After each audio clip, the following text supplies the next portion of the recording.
Tingnan niyo 'tong si Carla at Kalinga Prab.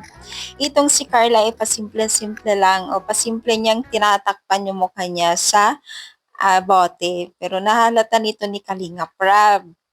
So, bakit nga ba nagtatago itong si Carla? Siguro itong si Carla ay nagsha-shine o nahihiya na naman. 'Di ba maaalala natin itong si Carla noon pa man ay talagang mahiyain sa harap ng kamera. Pero buti na ngayon ay maging ano na siya, naging confident na. Eh, ang ganda-ganda naman niya, bakit kaya?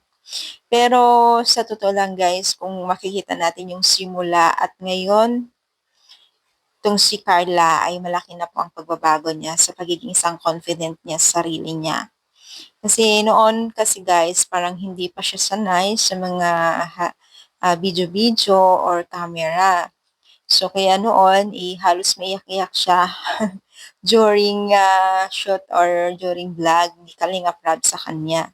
Pero ngayon guys, parang sanay na siya sa harap ng camera at mismong siya na rin ang nagsabi na naging okay na, hindi na kagaya dati, no? So, baga siya rin ang nagsabi, naiintindihan niya yung mga panibago o bagong Kalingap Angels kung bakit sila nahihiya, minsan naiilang.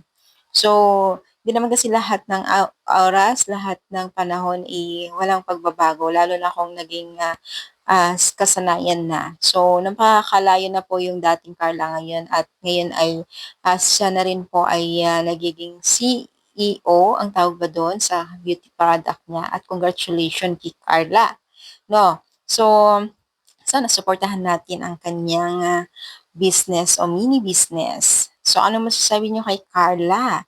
I-comment down, palike po ang ating video, and pa-share po ang ating video. Thank you, more power, and syempre, God bless all guys.